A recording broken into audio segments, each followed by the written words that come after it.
Forward TV. The world is thinking. So I'd like to begin with a story about monkeys.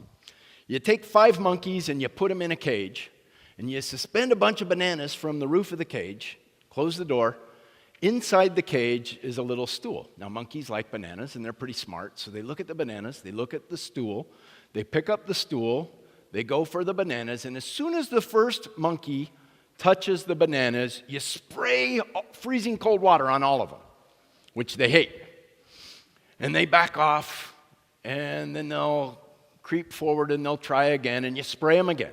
And after about 3 attempts at getting the bananas and getting sprayed, they'll stop, and they'll just sit there and look sadly while they're shivering, look up at those bananas. Now, at that point, you open the door and you take out one of those monkeys and you put a new monkey in. So now you have 4 wet monkeys and 1 dry monkey in the cage. You close the cage, and the new monkey looks around, sees 4 shivering, wet monkeys, sees the bananas, sees the stool, moves the stool, goes for the bananas, and as soon as he starts to reach for the bananas, the 4 wet monkeys jump up and beat the heck out of him. So now you have 4 wet monkeys and a bloody monkey.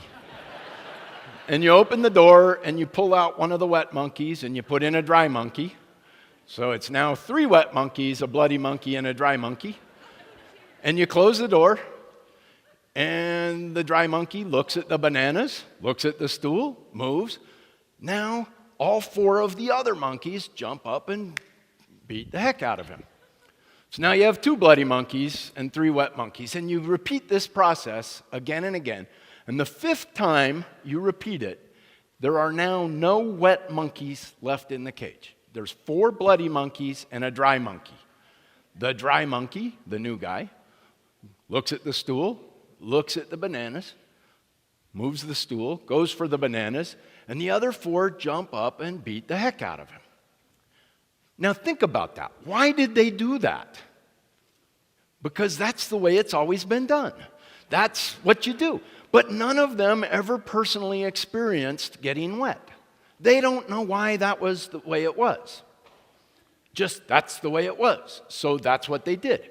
And it occurs to me that in many respects of our lives, we are like those monkeys.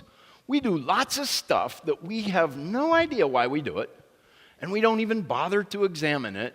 And in some instances, that does harm. We have certain things that we do that may once upon a time have made sense in a particular set of circumstances, but probably don't make sense today, and still we do them. And some of those block our ability to make people as creative as they could be.